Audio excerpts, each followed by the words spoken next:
आज शुक्रवार दिनांक 6 जून 2025 शिवराज्याभिषेक दिन या निमित्त मी सहाय्यक प्राध्यापक रुपाली सुनील पाटील, कला वाणिज्य विज्ञान महाविद्यालय आसुर्ले पोर्ले यांच्या वतीने आपणा सर्व शिवभक्तांना आजच्या या सोहळ्याच्या शिवमय शुभेच्छा देते।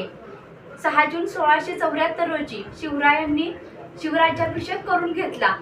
हे करण्यामागं कारण होतं म्हणजे ज्या शाया होत्या त्यामध्ये कुतुबशाही, निजामशाही यासारखी जे परकीय सत्ता होत्या यांना देखील कळावं की या रयतेला राजा मिळावा, हा उद्देश समोर ठेवून त्यांनी शिवराज्याभिषेक करून घेतला। हा शिवराज्याभिषेक गागाभट्टांनी केला।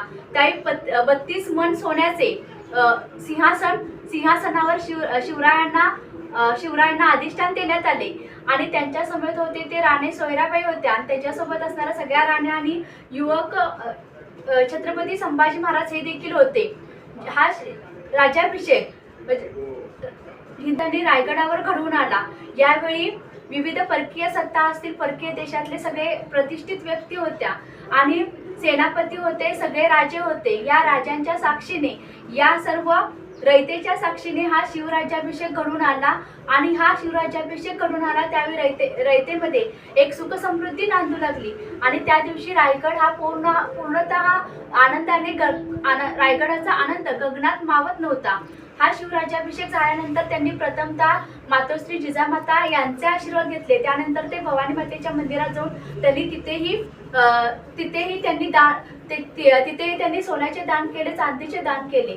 यावेळी त्यांनी अष्टप्रधान मंडळाची नेमणूक राज्याभिषेका दिवशीच केली व राज्यकारभार हा अष्टप्रधान मंडळांच्या थ्रू होऊ लागला आणि तीच पद्धत किंवा तीच मॅनेजमेंट, तेच व्यवस्थापन आज देखील आपण आपल्या प्रशासनात राबवत असतो। शिवराज्याभिषेक करण्यामागचे उद्देश भरपूर होते आणि हा शिवराज्याभिषेक गागाभट्टांनी सर्व पुरोहित 372 पुरोहितांच्या मदतीने हा राज्याभिषेक करून आणला। विविध नद्यांचे, विविध सागरांच्या पाण्याने प्रथमतः शिवरायांना अभिषेक घालण्यात आला। त्यानंतर 16 सवासनीने त्यांना औक्षण केले आणि त्यानंतर विविध मंत्रोच्चाराने हा राज्याभिषेक घडून आला। हा राज्याभिषेक घडून आल्यानंतर सर्व शायांनाही एक प्रकारची दडपशाही मिळाली की या रयतेला राजा मिळाला, म्हणून हा शिवराज्याभिषेक घडून आला।